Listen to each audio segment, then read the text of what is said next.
City of love, এই গল্পের শহরটা আমাদেরও হতে পারত। হসপিটালের বেডে শুয়ে আছি আমি, আর সামনে টিভি স্ক্রিনে লাইভ দেখাচ্ছে কিভাবে আমার হাজব্যান্ড একটা মেয়েকে কোলে করে নিজের গার্লফ্রেন্ডের পরিচয় নিজের গাড়িতে বসাচ্ছে। আমি শুধু স্তব্ধ হয়ে দেখছি আর ভাবছি কিছুদিন আগের কথা। ওই দিন সকালেই আমার মা হঠাৎ অসুস্থ হয়ে পড়ে। আমি শুনে এক মুহূর্ত বিলম্ব না করে চলে আসি মায়ের কাছে। আমার মা একা গ্রামে থাকে, বাবা আরো বছর আগে মারা গিয়েছে।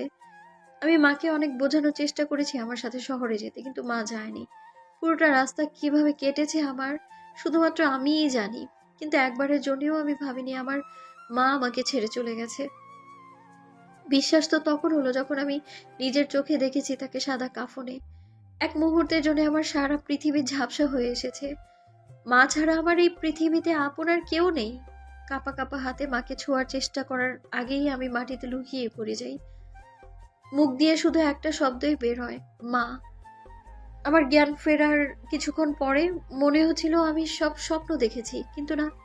চারপাশে মানুষের শোরগোলে মুহূর্তেই আমি বাস্তবে ফিরে আসি। পাশের বাড়ির চাচি আমার মাথায় হাত বুলিয়ে আমাকে জানায় তারা ইতিমধ্যেই মায়ের গোসল সেরে ফেলেছে। আমি যেন শেষবারের মতো তাকে দেখে আসি। আমি কাল বিলম্ব না করে দৌড়ে যাই মায়ের কাছে, মাকে জড়িয়ে ধরে অঝরে কান্না করছি আর বলছি, কিভাবে তুমি পারলে এই নিষ্ঠুর পৃথিবীতে আমায় একা ফেলে যেতে মা? কেউ না জানুক, তুমি তো জানতে আমার আর কেউ নেই। তারপরেও কিভাবে চলে গেলে তুমি? তুমি একবারও আমার কথা কেন ভাবলে না মা? কেন মা? আবার আহাজারিতে হয়তো কারো চোখে জল, আবার কারো চোখে একটু দয়া। চারিদিক ছাপিয়ে আমার কানে আর কিছুই আসেনি। তার আগে দ্বিতীয়বারের মতো জ্ঞান হারিয়ে মাটিতে পড়ে যাই আমি। দ্বিতীয়বারের মতো আমি চোখ খুলে দেখি আমি বিছানাতে। কিছুক্ষণ আগেও যেখানে এত মানুষের আনাগোনা ছিল তা এখন নিস্তব্ধতায় ছেয়ে গিয়েছে। বুঝতে পারলাম তারা মাকে নিয়ে চলে গেছে। আমি আর কিছুই ভাবতে পারছি না। পাশের টেবিলের উপরে মায়ের ছবিটাকে বুকে জড়িয়ে কান্নায় ভেঙে পড়ি।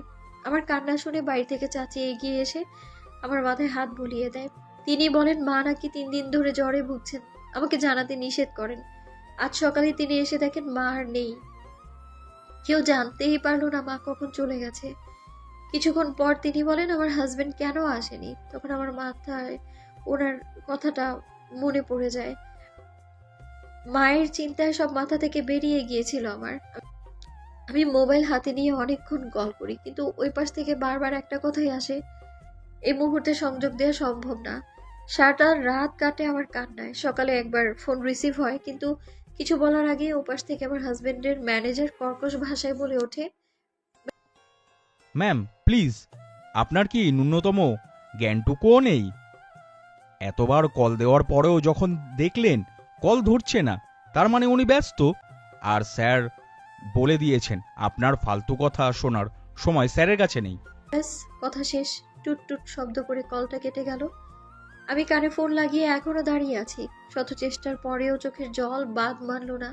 এভাবেই কেটে যায় 7 দিন। ওই দিনের পর আমি কয়েকবার কল দিয়েছি, কিন্তু প্রতিবারই বন্ধ বলেছে। বুঝলাম আমায় ব্লক করে দিয়েছে।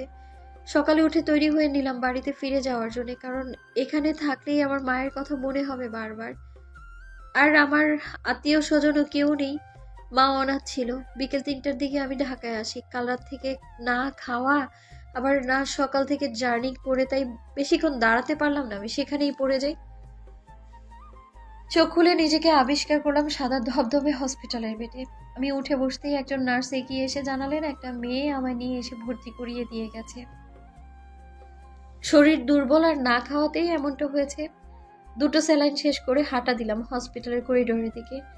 আর সেখানেই দেখলাম হসপিটালে অপেক্ষাকৃত লোকদের বিনোদনের জন্য রাখা সেই টিভিতে অনাকাঙ্ক্ষিত দৃশ্যটি। পা যেন সেখানেই জমে গিয়েছিল আমার। আমি শত চেষ্টা করেও নড়তে পারছিলাম না। কিছুক্ষণ পর বাড়ি থেকে অনেক শোরগোলের আওয়াজ আমার কানে আসলো। ফিরে দেখি আমার হাজবেন্ড ওই মেয়েটাকে কোলে করে দৌড়ে নিয়ে আসছে আর ডক্টরদের ডাকাডাকি করছে অস্থিরভাবে। এক মুহূর্তে ডক্টর, নার্স সবাই ব্যস্ত হয়ে পড়লো, কারণ তারা তারা ছিল ফেমাস সেলিব্রিটি। সেই ভিড়ের মাঝে আমি তার সামনেই ছিলাম, কিন্তু সে আমার দিকে ফিরেও তাকায়নি। তার কিছু দেখার ইচ্ছে হলো না। ব্যথিত মন নিয়ে চলে আসি আমি ফ্ল্যাটে। ফ্ল্যাটে এসে একজন সার্ভেন্টকে ডেকে জিজ্ঞেস করি, তোমাদের স্যার আমার কথা জিজ্ঞেস করেছে? না ম্যাম, স্যার তো গত 7 দিন ধরে বাসায় আসেনি। ভ্রু কুচকে তাকালাম ওর দিকে। ও তড়িঘড়ি করে বলতে শুরু করলো, স্যার কল করে জানিয়েছেন তিনি শুটিংয়ের জন্য 7 দিন ঢাকার বাইরে থাকবেন। আর হাত উঠিয়ে থামিয়ে দিলাম, কারণ শোনার ইচ্ছে আর নেই আমার। সে চলে গেল নিজ কাজে। আমি বসে আছি সোফায়। আজ এর একটা বিহিত অবশ্যই করা প্রয়োজন। রাত 12টার দিকে সে বাসায় ফিরে। মুখ দেখেই বোঝা যাচ্ছে কতটা ক্লান্ত। আমার দিকে না তাকিয়ে নিজের রুমের দিকে হেঁটে যেতে চাইলো। তার আগেই আমি পেছন থেকে ডাকি, দাঁড়ান। সে পেছন ফিরে এগিয়ে এসে বলল, কি? দেখো, আমি ভীষণ ক্লান্ত। খাওয়া দাওয়া করে এসছে, খাবো না। Don't disturb me. হ্যাঁ, ক্লান্ত তো হবেনি। সারাদিন গার্লফ্রেন্ডকে নিয়ে ঘুরে তাকে কোলে করে হসপিটালে নিলে মানুষ কি আর ভালো থাকবে? মানে? মানেটা তো আমি টিভিতেই দেখে নিয়েছি। মিস্টার রণবীর জাওয়ান। রণবীরের কথাটা পছন্দ হলো না। সে দাঁত খিঁচিয়ে বলে ওঠে, তোমাকে কতবার বলেছে এসব ফালতু কথা কান্না দিতে? আমি নিজ চোখে দেখেছি। তোমার কি কোনো কাজ নেই আমার পেছন লাগা ছাড়া? আপনি গার্লফ্রেন্ড নিয়ে ঘুরতে পারবেন আর আমি বললেই দোষ? সানা, কি সানা কি? হ্যাঁ, আপনার কাছে এই সম্পর্কে কোনো মূল্যই নেই। থাকলে অন্তত ঘরে বউ রেখে ওই মেয়ের সাথে নষ্টামি করতে গেলেন।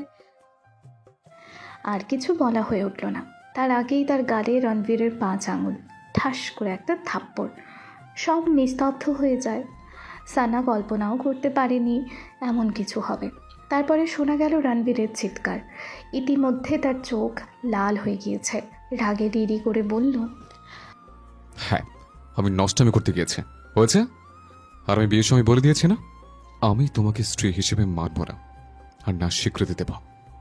আর হ্যাঁ, আমার কাছে সম্পর্কে কোনো মূল্য নেই, কারণ তোমার মতো একটা মেয়ে আমার বাসায় যায় না। আর কোনোদিন তুমি আমাকে এরকম প্রশ্ন করবে না। Got it?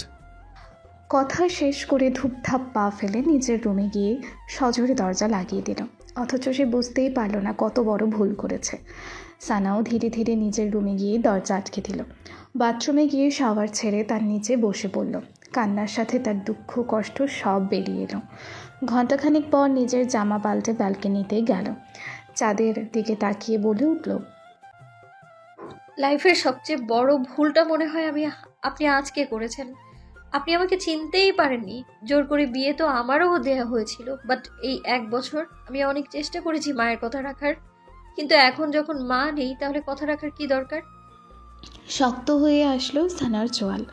আবারও বলে উঠল, মিস্টার রণবীর জাওয়ান, অবহেলার খেলাটা আপনি শুরু করেছেন, আর তার সমাপ্তি হবে আমার বিজয়ের মাধ্যমে।